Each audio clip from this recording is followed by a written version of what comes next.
Hello, folks, and welcome back to Spinner of Yarns, where we share stories by myself and soon to be other authors, hopefully.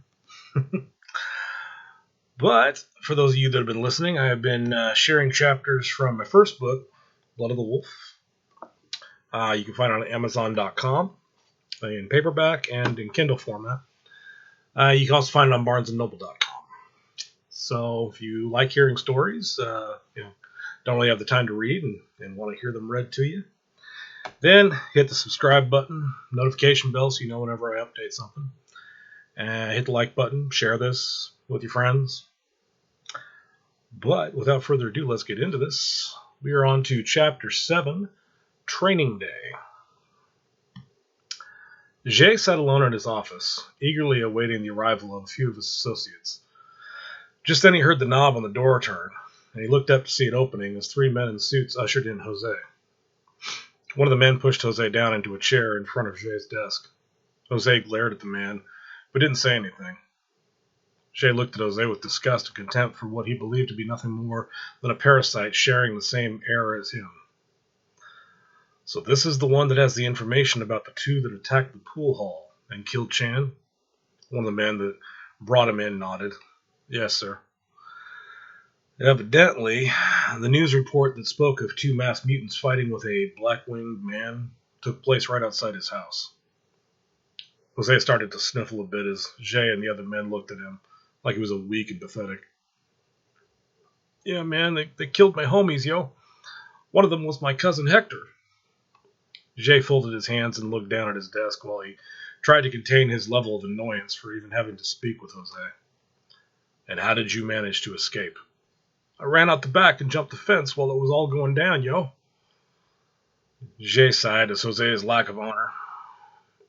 They consider you to be their leader, and you run. Jose looked over at Jay with a look of shock and shame. They would have killed me, yo. What'd you expect me to do? You? Nothing, which is why the Triads never perceived your gangs to be any threat. So who are these two masked mutants? Jose glared across the desk at Jay and shifted uncomfortably in his chair as he glanced around the room at the armed mafia members. One of them's named Michael. He lives down the street from me. The other one lives across the street. His name's Arthur. And he's like ex-military or something, yo. Jose shivered visibly. Watch out for Michael, though, yo. He's like Diablo and shit, man. His eyes glow red and shit when he gets mad. Jay shook his head in frustration for having to endure listening to this fool. Take him with you so he can show you where the house is. And take one of the demon hunters just in case. Bring them back to me alive. I want to kill them myself. Michael was sitting on the couch with Lisa and Alan, watching TV, trying to forget the events of the past week. Angela was sitting in a recliner reading the paper. Just when Michael was beginning to think this would be a day to relax, there was a knock at the door. When he answered the door, he saw his martial arts instructor standing there. Sifu McIntyre, what brings you to this side of town? Please, come in. However, he could see in his Sifu's face that this wasn't a social call. I wish this was more of a social visit, Michael. However, the events of this past week have made certain entities aware of your existence too soon. You need to learn what you are truly capable of before they have the chance to get the upper hand on you.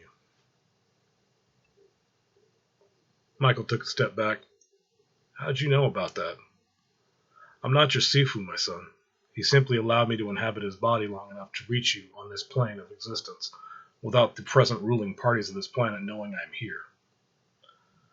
Just then Michael caught a flash of Black Wolf in his mind. Black Wolf? Yes, my son. Angela had been walking over to greet Sifu McIntyre when it was revealed that it was actually Black Wolf. She instantly got weak in the knees and nearly stumbled. Lisa and Alan just looked at each other, dumbfounded. Black Wolf went on to explain that he would need to bring Michael with him to the spirit plane in order to be trained properly. Angela panicked. The spirit plane? If his spirit is gone, then what happens to his body? Black Wolf placed a hand on Angela's shoulder as he tried to explain. The body is merely a vessel. It's the soul inside of the body that is the true being. His body will simply slip into a form of stasis while he is in training. When he's finished, he'll wake up unharmed. Lisa stepped forward. For how long? Roughly 2 days, your time. This caught Michael's attention because he wasn't sure what Black Wolf meant by the difference in time. What do you mean by our time? On the spirit plane, years pass like fragments of a day. So you're saying that to me, it will feel like I've been gone for years. Black Wolf nodded. A little over a decade, to be exact. Lisa and Angela both seemed to panic simultaneously. Black Wolf ran his fingers through his hair. He could understand that what he was telling them was a lot to take in for beings that were used to referring to time in this way. I'm afraid this isn't a request. The future of this planet and its people is riding on Michael's shoulders. Angela became enraged. No, you are not taking him away. Michael hung his head as he put a hand on her shoulder. Are you sure there's no other way? Black Wolf sighed. I wish there were, but we have very little time before they make a move to stop you from gaining power. If you're not at full strength by the time they come for you, they will kill you and anyone who gets in the way. Michael sighed in frustration because he knew what he must do, but it was not an easy choice having to leave the ones he loved behind for so long. Just 2 days? Angela looked up at Michael with a distressed expression. Yes, only 2 days. Michael hugged Angela as Lisa ran up and threw her arms around him from behind. I know you well enough to know you've already made up your decision. Michael held them both tightly. I won't ever allow anything to hurt you guys, and if that means I have to go through this training, then so be it. Lisa began to cry. You just be sure you come back. They can't lose you. Angela sobbed at the thought that Michael might not return from this experience. I wish I could talk you out of this. Just be careful. She pointed at Sifu McIntyre. You bring him back safely, or so help me, I will find a way to make you pay. I know you will, Angela, which is why we picked you to raise him as your own. I'll return him safely to you in 2 days' time. Angela hugged Michael again, sobbing on his chest. Lisa held on tight from behind, crying on his back. Alan sat on the couch, confused. Once Michael freed himself from Angela, he turned around and kissed Lisa goodbye. Alan got up and shook his hand. You better make it back, or I'll have to cross over and kick your ass.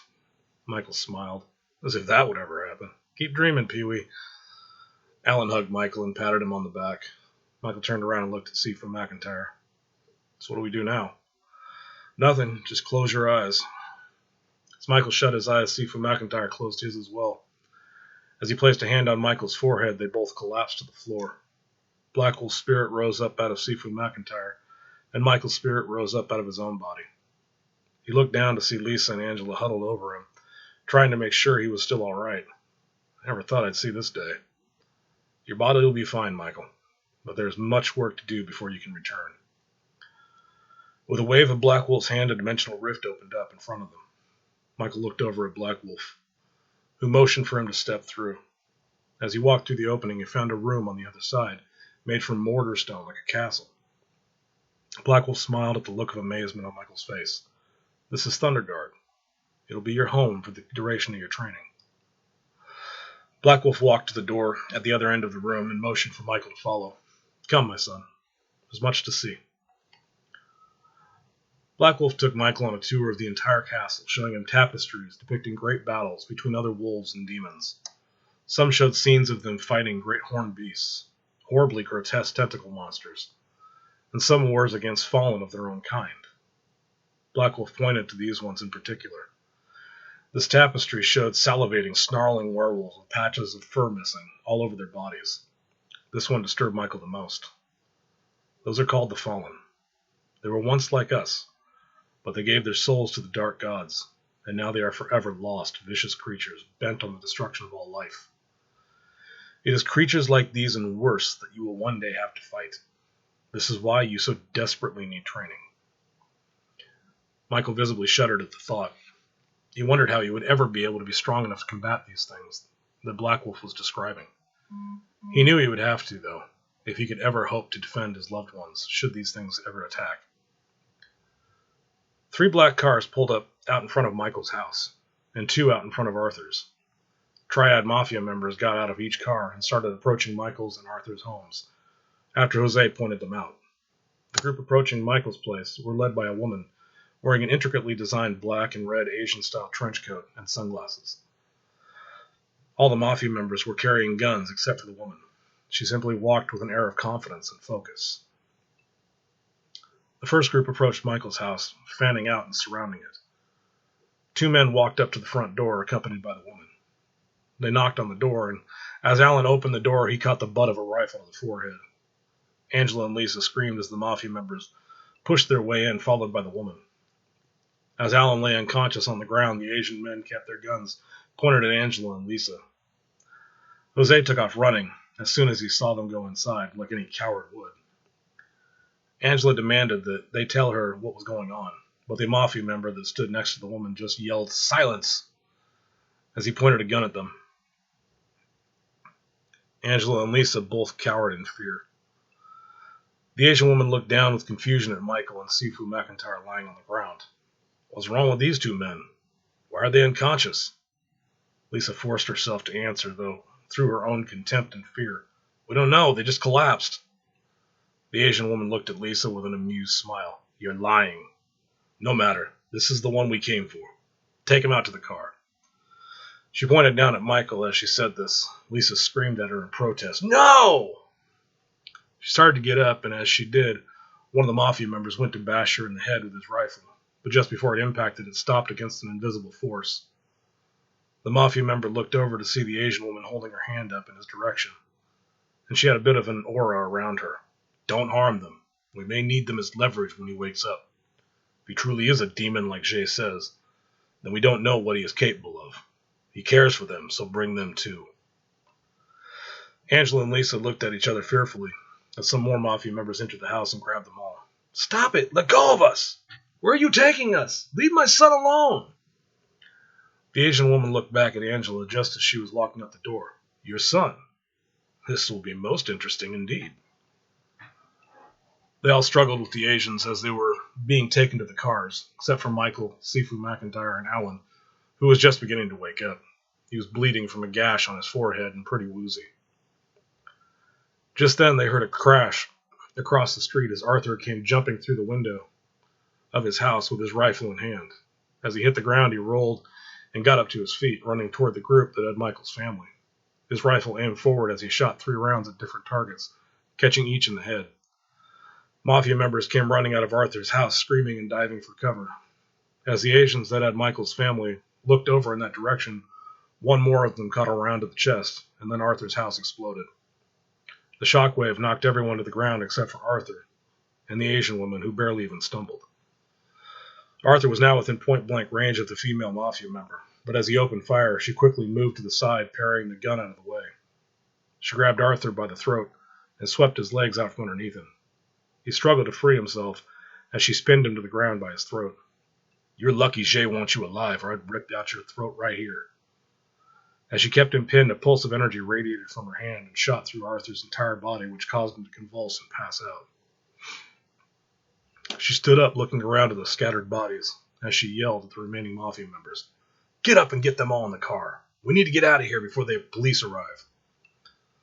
The Mafia members scrambled to their feet and picked up Arthur and Michael along with the others.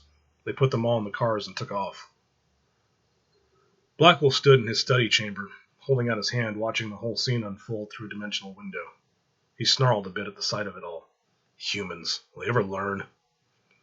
He closed his hand, letting the scene fade, and shook his head. He sighed as Michael entered the room reading a book, wearing regal-looking scholar's robes. It's hard to believe it's been almost a year already, Father. All the amazing things I'm learning every day are astounding. Blackwolf smiled. You're picking up the skills of our house and the knowledge of our people rather quickly, my son. I must say I'm very pleased with your progress. There's still much to learn, though. How are you doing with your shadow porting ability? Michael looked disappointed with his progress. I'm picking it up rather slowly at the moment. I think I'm still trying to wrap my mind around the idea of moving through shadows as a mode of transportation. I'll get it, though. I just need more time. Blackwolf nodded. You have plenty more of that, my son. Michael walked over and sat on a chair in Blackwolf's study. Blackwolf looked back towards him and let out a sigh of concern. The Asian woman and the other mafia members arrived at a building in the industrial district. Arthur and Michael both had to be carried since they were still unconscious. They took everyone else out of the cars at gunpoint and brought them into the building. Sifu McIntyre was looking around in confusion at his unexpected surroundings, since he had just woken up as they were pulling up to the complex. What's going on? Silence! One of the mafia members yelled as he tried to bash Sifu McIntyre over the back of his head. As he did, Sifu McIntyre spun around and parried the gun to the side. Then he punched the mafia member in the temple, which knocked him out. The female mafia member walked up behind Sifu McIntyre and grabbed his shoulder, but as she did, he wrapped his arm around hers and threw a punch at her head. She caught his fist and released the same energy burst into his arm that she had released into Arthur. Sifu McIntyre was no amateur in the martial arts or the study of chi energy, so he absorbed the pulse and redirected it back into her hand, resulting in a small flash that sent her sliding backwards. Ch7 was walking outside as all of this was going on, and as the female mafia member regained her footing and began moving back towards Sifu McIntyre, Ch7 pulled out a gun and fired at him. The bullet sailed right past her ear. As she flinched at the sound, it struck Sifu McIntyre in the shoulder and dropped him to the ground. Other mafia members rushed over and surrounded him with guns drawn as Sifu McIntyre looked up at them in contempt. Ch7 waved them all aside, with his gun still in hand. Enough fooling around! Get them inside! Once they were inside, Angela, Lisa, Alan, and Sifu McIntyre were all put in one room, with the door locked behind them. Michael and Arthur were taken into another room, with no windows, chained to the wall by their arms and left dangling off the ground. Ch7 walked up to them with his hands behind his back. He spit on them, then walked towards the door. He looked back only momentarily to speak to the Asian woman. Megan, tell me when they wake up. Megan walked over and looked at Michael very suspiciously. This doesn't look or feel like any demon I've ever come across, although they can be very tricky at times. She poked Michael in the forehead, lifting his head up a bit before letting it fall back down limply. Why does this one sleep all the time? It must not be a very powerful demon if it can't even wake up when it's being taken captive. Megan shook her head and walked out of the room. 2 guards stood outside to make sure neither one of them could escape. Michael was put through extensive, rigorous training in Thunderguard. All the fighting techniques that he had learned in the past were nothing compared to the techniques the wolves were teaching him. When he wasn't in combat training, he was in the library studying, or in the lab with wolf scientists learning the technology of his people. He couldn't believe at times how far advanced his people were. Black Wolf looked on, very pleased at how quickly he was coming along. Michael was even beginning to give some of the top warriors of Thunderguard a run for their money. The trouble he was having with his shadow teleporting ability was a thing of the past, and he was becoming very accustomed to not only using it as a mode of getting around silently, but also using it to gain the upper hand on an adversary. Just as some of his combat instructors would be rushing in with an attack, he'd teleport behind them or off to the other side, and deliver a kick or staff attack. He was becoming a much more skilled warrior than ever before. It was early in the morning when Arthur finally woke up. He blinked his eye a few times and shook his head to try and clear the cobwebs. He looked around the dimly lit room and saw Michael chained to the wall next to him. Hey, Michael, wake up! The guards outside the door heard Arthur's voice, so one of them informed Megan over the radio. He's awake. Arthur struggled to free himself from the restraints, but he couldn't gain enough leverage to break loose. He heard footsteps approaching outside the door. He glared in anticipation of who might step through. As the door opened, the 2 guards stepped through, followed by Megan. Arthur glared at her, almost salivating at the thought of what he'd like to do. You better pray I don't break free, or you won't even see the bullet that splattered your pretty little head all over the pavement. Megan smiled as she stepped a little closer. She grabbed Arthur's crotch and gripped his balls tight enough to cause him a great deal of pain. Arthur groaned as his jaw dropped and his eyes bulged. Those are big words for such a weak little man. What's wrong? No stomach for a little foreplay? Arthur spit on the ground in front of her. Megan just continued smiling as she turned back around to walk out.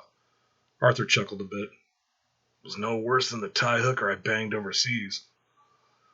Megan stopped momentarily, visibly irritated by the last comment. She glanced to her left at the guard next to her. Tell Jay he's awake. We'll see how much of a joking mood this one will be in after he gets through with him. Arthur continued to laugh. Don't run too far. I'll be splitting your pretty little ass in two just before I put a bullet in the back of your head. Both guards laughed as they walked out of the room and shut the door. Arthur glanced over at Michael and then started looking around the room, trying to look for anything he might be able to use to get free. Damn, Michael, what the hell did they hit you with?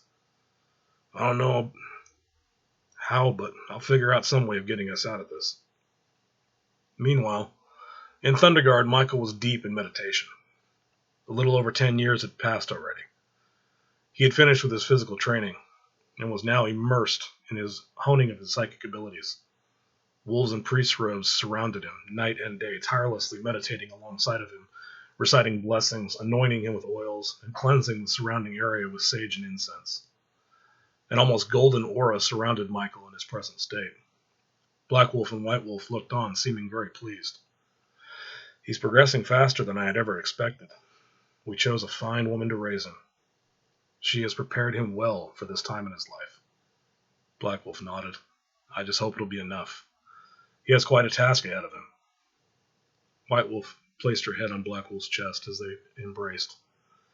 If he needs our help, we'll be there for him, as any other parent would protect their pup when needed.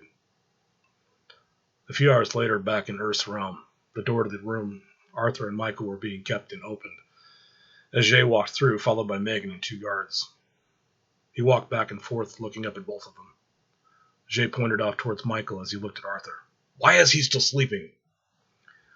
Jay walked over to Michael, looking at him in disgust. Wake up! Jay delivered a sidekick to Michael's ribs. Arthur struggled against the chains as he tried to lunge at Jay. You fucking coward!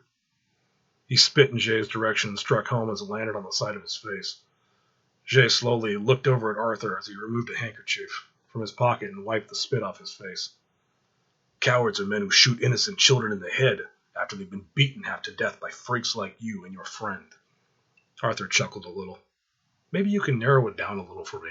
I've shot a lot of so-called innocent children in my time. Everybody is somebody's kid. Jay screamed in rage. He drew a 9mm from under his suit jacket and fired a round at Arthur's leg. The round struck and exploded in his kneecap. Arthur screamed out in pain as Jay moved in closer, grabbing Arthur's leg and digging his thumb into the fresh bullet hole. Arthur groaned as the rage in his eyes grew. He drew his leg back and kicked Jay in the shoulder before the others in the room could react. The shot shoved Jay backwards as one of his guards grabbed him before he fell. When I get out of here, I'm going to slaughter everybody you know and love. I'll leave you to watch as the hell you've unleashed comes down around you. And when you're alone in that empty abyss, I will come with the bullet I saved just for you. Jay pushed his guard away as he drew a katana from Megan's side. He slashed towards Arthur's right hand, cutting it off at the wrist. Arthur screamed in pain again as Jay handed the sword back to Megan. She just smiled as she shook off the blood and resheathed it. Jay scowled at Arthur. Let's see how you do all this with no trigger finger, mutant. Or hand, for that matter. Arthur just stared at Jay with baneful contempt as he dangled from the shackle attached to his left arm. Jay turned towards Michael after picking up the gun that he had dropped when Arthur kicked him. I'm tired of waiting for this one to wake up. Jay fired his gun into Michael's chest, unloading every round except for the last one, which he fired into his head. Arthur looked on in disbelief, reaching out for Michael with his bloody stump. No! Arthur thrashed violently, trying to kick at Jay and Megan, but to no avail. For all his efforts, he only succeeded in causing the shackle on his left arm to break the skin. Blood oozed down his arm from the wound. Jay laughed as he looked over at Megan and the guards. We'll sell his mother and girlfriend as whores. His two friends will make good slave labor. I'd say just kill them, but I won't let any friend of his off that easy. Jay pointed back at Arthur. Keep an eye on this one, while I think up new and interesting ways of torturing him. He walked out of the room, followed by Megan and the two guards as they shut the door behind them. Arthur screamed out in pain and rage as he hung there, staring at Michael's lifeless body. The bullet wound in his leg had healed, but his right hand was just a fleshy stump. He beat his right arm against the shackle on his left hand to break free, but without a hand on that arm, he had even less of a chance of getting loose than he did before. Back in Thunderguard, Michael was deep in meditation when he snapped out of it snarling, eyes glowing red. The light in his eyes dimmed as he looked up to see White Wolf in her humanoid form standing over him. I was just coming to wake you, Michael, but it seems you already know what I was going to tell you. How long have they been holding my family captive? Since shortly after you left. Michael looked away momentarily and sighed. I can sense your displeasure with this choice to keep you in the dark, my son, but it was necessary to keep you focused on your training. I understand, but now that I know, I can't let what they've done go unpunished. Nor would we expect you to. This was the last course of your training. Your awareness has grown so strong that you can see past the barriers of other dimensions. You are ready for the gift Great Wolf has decided to bestow upon you. Michael looked up in curiosity. What gift could be greater than all the training and abilities you have given to me and helped me discover within myself? White Wolf smiled. Come with me. I'll leave that for him to explain. Michael jumped up in excitement. He's here? White Wolf smiled at him with the warmth of a mother. Yes, and he's eager to speak to you himself. Let's not keep him waiting. Michael quickly moved towards the door where White Wolf was standing. She led him to a grand chamber where many other Thunderwolves were gathered around in regal robes. Some were in their humanoid forms and others in full wolf form. The room had been bustling with noise, but as Michael and White Wolf entered the chamber, everyone grew silent. Michael looked over at White Wolf. What's going on? It's a celebration, my son. It has been eons since someone has been bestowed with such a gift. She pointed forward as she placed a hand on Michael's shoulder. The crowd parted to reveal Black Wolf in full wolf form. Standing next to another wolf with shimmering fur and eyes that looked like the night sky with twinkling stars. This wolf was as tall as Black Wolf, as he sat upon his throne. Michael could only imagine how immense he would be if he were to stand. When he spoke, it was like thunder through the room, which startled Michael a bit at first. Come forward, child. As Michael moved forward, he could see why Great Wolf was such a feared warrior in battle. He was like a god among gods. As Michael approached, he stood in front of Great Wolf, looking up at him in awe. White Wolf placed her hand under his chin and closed his mouth. He hadn't realized that his mouth had been open in astonishment at just how large Great Wolf was. He barely came up to his knee. Black Wolf was nearly 12 feet tall, and he could only assume that Great Wolf had to be double that. Great Wolf let out a booming laughter that shook the whole room when he saw Michael's expression. Black Wolf covered his face with his paw as he tried not to laugh. Great Wolf leaned forward, staring down at Michael. You have proven yourself to be a very great and honorable warrior, Michael. Your parents are very proud of you, as I am. Great Wolf hung his head as he spoke the next few lines with a tone of frustration and disappointment in his voice. However, the fight you have before you is one that will shake the very foundations of the Earth realm. You may be the last of the Guardians left on Earth, but I made a promise to Gaia, and I intend to keep it. Unfortunately, we have our own battles here that I hope you may never have to play a part in. So, since I can't send reinforcements back with you, and I have no intention of abandoning Earth to the foul things that would seek to take it for their own, I'm left with one alternative. He held his paw outstretched in front of Michael and lifted it up. As he did, Michael felt a force grasp him as he floated up into the air. I bestow upon you the power of a god. Use it wisely, young guardian. Cosmic energy flowed forth from Great Wolf and filled Michael with strength and power like he had never thought possible. Michael roared as he was filled with the uncontrollable rush of such power. Power the likes of which he had never imagined. As Great Wolf set him back down on the ground, Michael held up his arms to catch a glimpse of the glow that surrounded his whole body. He stood there for a moment, breathing heavily, as he tried to adjust to this new surge of energy that coursed through him. As he relaxed and the glow began to dim, he knelt before Great Wolf and bowed his head in reverence. Go forth now to destroy the enemies of the wolves and Gaia. But beware, child, your battles are only just beginning. With a motion of Great Wolf's hand, a dimensional rift opened up behind Michael. Black Wolf and White Wolf walked over to him. Black Wolf put his hand on White Wolf's shoulder as she embraced Michael. We will always be watching over you, and we are so proud of you. A tear rolled down her cheek as Michael turned to enter the rift. He looked back and waved to the wolves as he stepped through. As Arthur dangled by the one remaining shackle that was attached to him, he stared at Michael's seemingly lifeless body, like a man that had been all but beaten. All of a sudden, Michael jolted awake. His eyes were flaring bright red, and a golden aura surrounded him. Arthur snapped to attention as Michael looked around at the room they were being held in. He floated up into the air as the shackles around his wrists fell apart. He held out a hand in Arthur's direction, and the remaining shackle on his arm fell apart as well. He continued to float in the air about 6 inches above the ground as he moved a little closer to the door.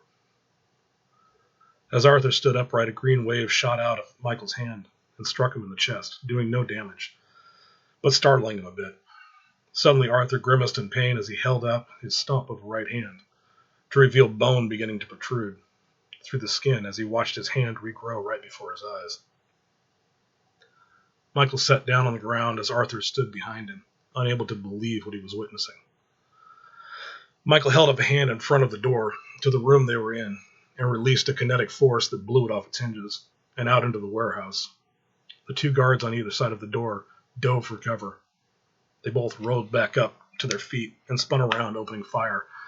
As Michael stepped through the doorway, bullets bounced off of the kinetic shield that surrounded him as he looked around the warehouse to survey his surroundings, paying the men firing at him no mind. Michael looked in their direction as they continued to shoot at him. He extended a closed fist towards the one on his right, and as he opened his hand, the man's head exploded. He looked to his left as the Mafia member was reloading his gun. He inserted the clip and pointed the gun back at Michael. Michael simply said, "Shoot yourself." The Mafia member suddenly looked as if all hope was lost as he pointed the gun at his own head and pulled the trigger. Michael closed his eyes momentarily and focused on his mother and Lisa to find their location. He could sense they were in a room on the other side of the warehouse, and they were safe, but scared. He could also sense Sifu McIntyre and the pain he was in from the bullet that was still lodged in his shoulder. Michael opened his eyes and turned towards the main door to the room they were now in, as it flung open and 15 armed Mafia members poured through, followed by Megan and Jay. Arthur stood off to Michael's left with an assault rifle he had taken off one of the dead guards. All 15 of the guards fanned out with their guns raised, waiting for Jay's command to shoot. Michael just smiled in amusement. Seeing that Michael didn't seem worried, Arthur held his ground with his rifle raised. Jay was confident in his perceived power, so he threatened them. "You have nowhere to go. You're outnumbered and outgunned. What do you possibly think you're going to accomplish here?" Michael looked around at the guards who were eagerly awaiting the order to fire. "You humans are so arrogant. There are so many of you who believe that they have endless amounts of power when they truly have none." He looked at the ground as he shook his head and laughed. "You think that your religion, or your money, or mere numbers of naive and pitiful followers give you power." Michael looked toward Jay with a red energy flaring in his eyes and a golden glow that once again surrounded his body. "You don't know power." Jay shuddered as he yelled, "Fire!" He gave the order, but his men were frozen with fear. Michael roared and flexed his psychic energy, which shook the building. He focused his attention on the guards who instantly dropped their rifles as they grabbed their heads and started screaming as blood began pouring from their eyes, ears, noses, and mouths. Arthur's jaw dropped, and he backed away a little as he stood in awe of the incredible power Michael now possessed. "You threaten those that I hold dear? Not one of you is going to leave here alive." He watched the guards drop as Megan rushed forward with her sword drawn, trying to plunge it into his chest. He just watched her approach and appeared to be making no effort to stop her. Her blade struck the shimmering shield that surrounded him, doing no damage to him. But it did cause the shield to fluctuate a small amount that only he noticed. Michael smiled, almost to mock her. Someone has a magic weapon. She drew back and slashed again. "Die, demon!" He laughed as each time she slashed towards him, her attacks harmlessly struck the shield. "Demon?" Michael waved his hand in a dismissive manner as Megan flew backwards and bounced off the wall at the other end of the room. "You dare compare me to those foul parasitic insects?" Megan jumped back up to her feet and rushed forward again, focusing her chi energy as she began reciting a spell. Michael held his hand out and closed his fist. As he did, Megan stopped moving and stopped speaking. She stood paralyzed as Michael walked over to her. You have goodness in your heart, Megan, which is the only reason I'm not destroying you where you stand. However, you worked for evil men, and them I will make pay. Know your adversary before you face them next time. He touched his finger to her forehead, which caused her to fall to the ground convulsing uncontrollably, and her eyes rolled back like she was seizing. Ch7 looked on, terrified, as he turned to run for the door. Michael sunk into the shadows and instantly appeared right in front of him as he grabbed Ch7 by the throat and lifted him up off his feet. Michael's eyes flared with a barely containable fury as Ch7 dangled in his grip, completely terrified. He was so terrified, in fact, that his hair turned white as he stared into Michael's eyes, unable to turn away. Your soul, however, is beyond salvation. Or it could be that I just don't care enough to try. As Michael said this, Ch7's clothing and flesh began to smoke and catch fire. Michael kept his grip on Ch7 as the fire licked up over his hand. Once Ch7 was completely engulfed in flames, and screaming in agony, Michael kinetically launched him backwards into the wall 15 feet away, where he exploded on impact. The flames from Ch7's body and the resulting explosion caught the warehouse on fire, which Michael quickly fueled and spread with his mind, as he held both arms outstretched. He roared with rage as he watched the flames lick up the wall and touch the ceiling. He looked back to see Arthur putting the barrel of his rifle to Megan's head and proceeding to pull the trigger. Stop! Let her live! Arthur looked over at him in shock. What? Are you crazy? After everything she has done to your family? To you? To me? She was following orders, and as naive as she is to the reality of her employers, her soul is pure, and I will not kill an innocent or allow them to be killed. She's far from innocent. Michael sighed. That may be, but she has a purpose she has yet to fulfill. Our paths will cross again, and her abilities will come in handy when we do. Arthur looked confused. Her abilities? Michael nodded. She's a demon hunter. A quite skilled one at that. Arthur scoffed. How skilled can she be? You tossed her around like a rag doll. I'm not a demon. I'm what demons and gods fear. No matter how powerful they may think they are, if they threaten the innocent and weak, they'll answer to me and those like me. Well, you might have faith in her, but I don't. Arthur raised the rifle and took aim at Megan's head. Just like I promised you, bitch. Michael held his hand out towards Megan, and with a twist of his hand, she disappeared. I wasn't asking, Arthur. Arthur looked at him in shock. Hey, what the hell did you do? Michael didn't even respond. He just turned and walked out the door to find his family. As he approached the door to the room they were in, he kinetically pulled it off its hinges with a flick of his wrist. Angela and Lisa screamed, expecting this to be the end. They were overjoyed when they saw Michael walk through the door. Angela and Lisa sprang to their feet and ran over to wrap their arms around him. They were so happy to see him that they didn't even notice the glow that was still radiating off of him, until they were engulfed within it and instantly awestruck. Michael looked down towards Sifu McIntyre and held out a hand. That green healing energy washed over him, and the bullet in his shoulder was pushed out of the hole in his body, healed.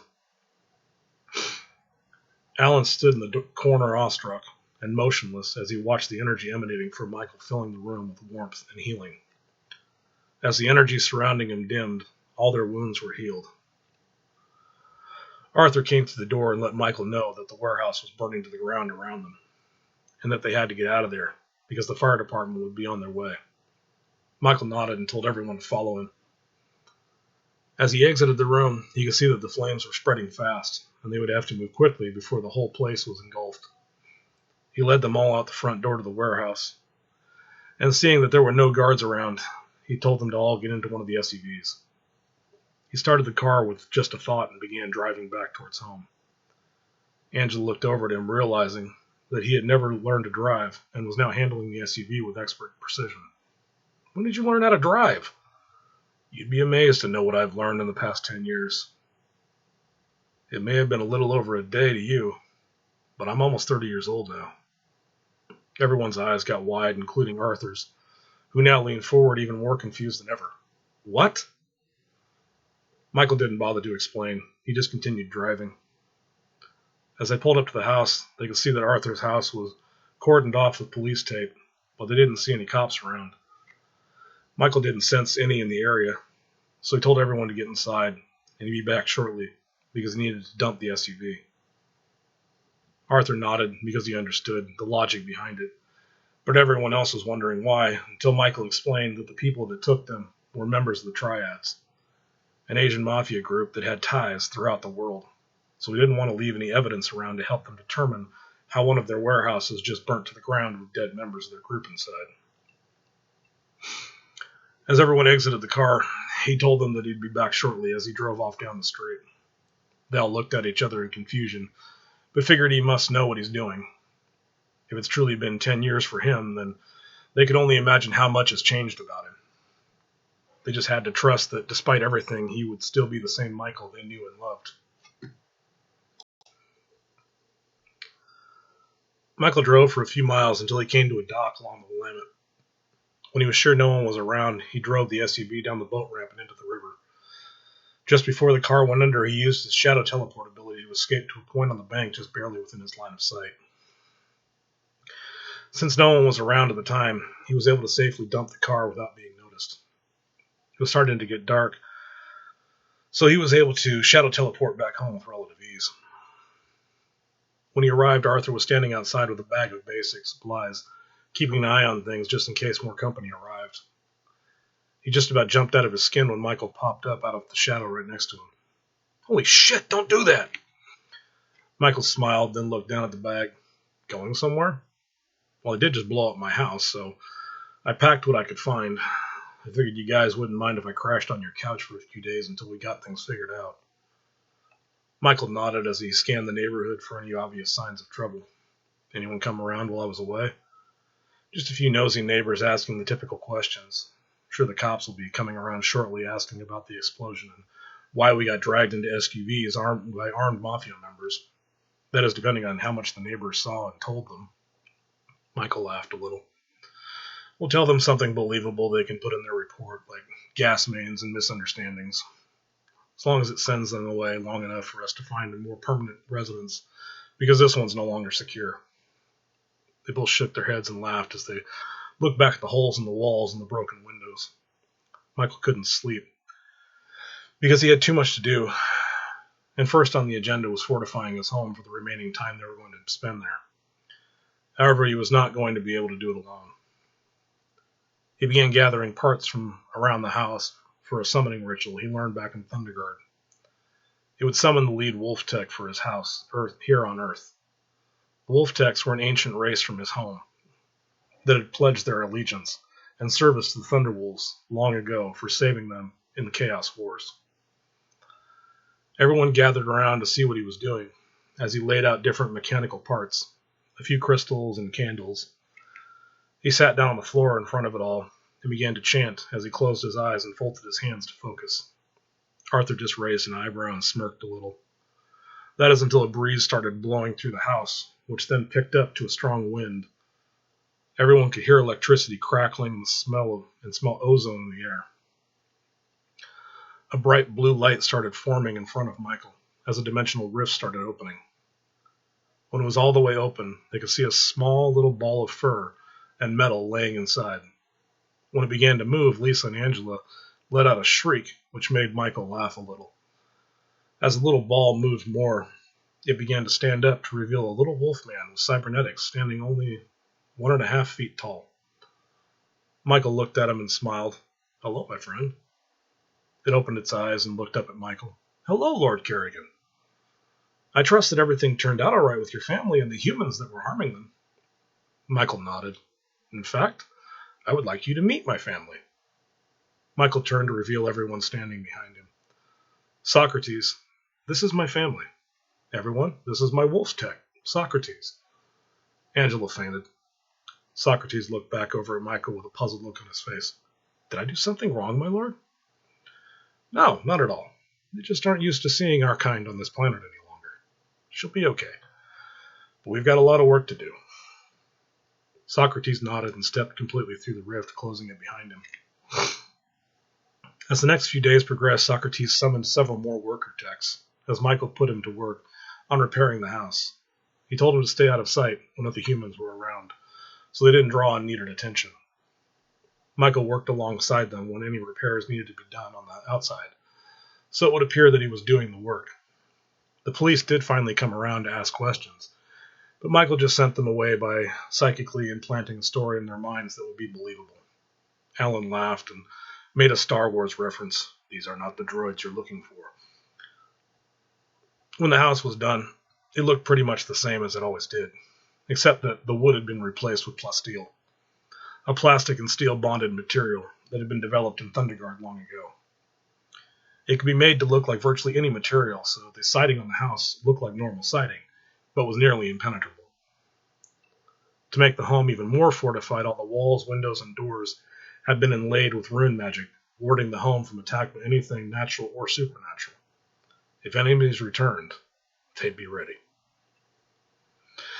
And that is the end of Chapter 7.